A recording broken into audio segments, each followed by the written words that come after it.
Bonjour tout le monde, je suis content de vous retrouver ce soir.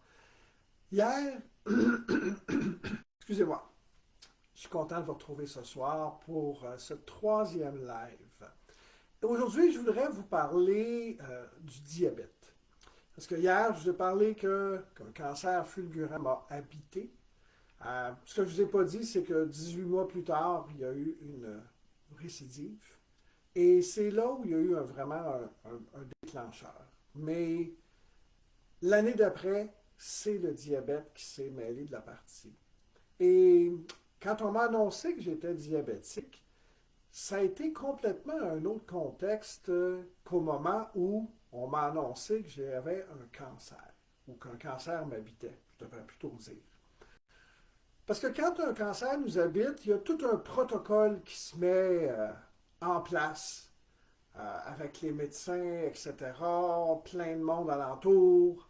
Et il y a toute une équipe. On sent qu'on est pris en main. On ne sera pas laissé à nous-mêmes. Quand on m'a appris que j'avais le diabète, excusez, ben, ça a pris quelques secondes, une trentaine de secondes. J'avais 3 médicaments. Et quand j'ai demandé à mon médecin, qu'est-ce que je dois faire pour plus prendre de médicaments? Là, elle s'est reculée, elle m'a regardé, la tête penchée, en me disant: Ah ouais, tu voudrais pas prendre de médicaments? Puis là, ça y a pris un gros 5 minutes pour me donner des explications. Pas beaucoup, un petit peu d'explications.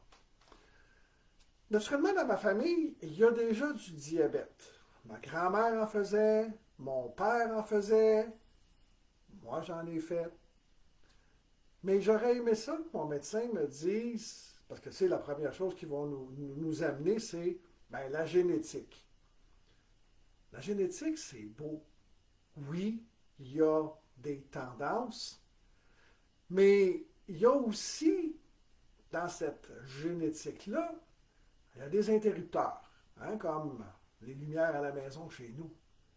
Ben, il y a des interrupteurs, puis on peut soit amener le courant, puis la lumière allume, ou bien fermer le courant, puis là, ben, ça s'éteint.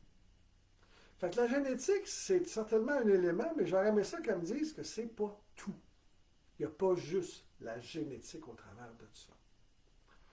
Fait que comme j'avais posé des questions, puis j'en ai parlé hier pour lorsque le cancer m'a habité, qu'est-ce qu'on fait avec ça, etc., etc., ben, tu sais, on m'a donné la médication, puis ben, pars avec ça, puis on se reverra dans 6 mois, dans un an, puis on va voir comment ça va aller. J'aurais aimé ça qu'on me dise que diabète de type 2, c'est pas nécessairement pour toute la vie. Qu'on peut faire des changements dans nos habitudes de vie, dans notre alimentation, et même si on a un super bon moral, une super pensée positive, c'est important qu'on ait ces informations-là. Et puis, ben, la troisième chose que j'aurais aimé qu'on me dise, c'est la médication, ça va t'aider à mieux contrôler. Mais, c'est pas tout. Parce que prendre une médication sans changer ses habitudes de vie, je trouve que ça a l'air d'être comme quand on se blesse. Hein? On s'est tous coupés, on s'est tous mis un diachylon. Mais avant de mettre le diachylon, qu'est-ce qu'on a fait? On a nettoyé notre bobo. Ben, prendre la médication, ça va nous aider à mieux gérer le diabète. Mais si on ne fait rien en amont, si on ne corrige pas nos habitudes de vie, si on ne corrige pas notre alimentation, dans le cas du diabète de type 2, je parle, ben, à ce moment-là, à un moment donné, la médication, ben, il va falloir qu'on la monte, puis qu'on la monte, puis qu'on la monte. En tout cas, moi, c'est ce que j'ai vu avec mon papa. Puis ma grand-mère, elle était plus avancée, elle. Ben, elle est allée jusqu'aux amputations. Aux amputations, elle en a eu plusieurs. Fait que, tu sais, en bout de ligne, là, oui, j'ai rien contre la médication. Mais est-ce qu'on peut, en parallèle avec ça, changer nos habitudes de vie? Faire des changements qui vont nous amener à ne plus être dépendants uniquement de la médication. Et là, je ne dis pas de couper ça tout seul. Ça doit se faire en collaboration avec votre professionnel de la santé. C'est super important de ne pas faire ça tout seul. Alors, il y a des alternatives, il y a des solutions quand on est diabétique de type 2. Puis, quand on m'a appris ça la première fois, ça m'a pris 3 ans avec une certaine compréhension d'éliminer cette médication-là, toujours en accord avec mon médecin, mais j'ai été capable de le faire. Puis c'est revenu. Naturellement, quand on est entrepreneur, comme moi, on a beaucoup de stress.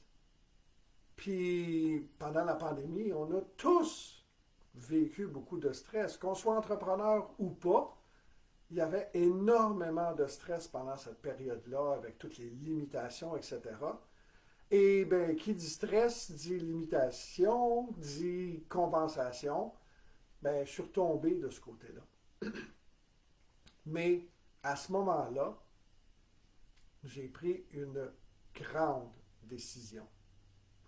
Parce que comme j'ai perdu un rein à cause d'un cancer, mais moi, je ne voulais pas perdre l'autre parce que ma qualité de vie est importante et ce n'est pas le diabète qui va le gâcher la vie.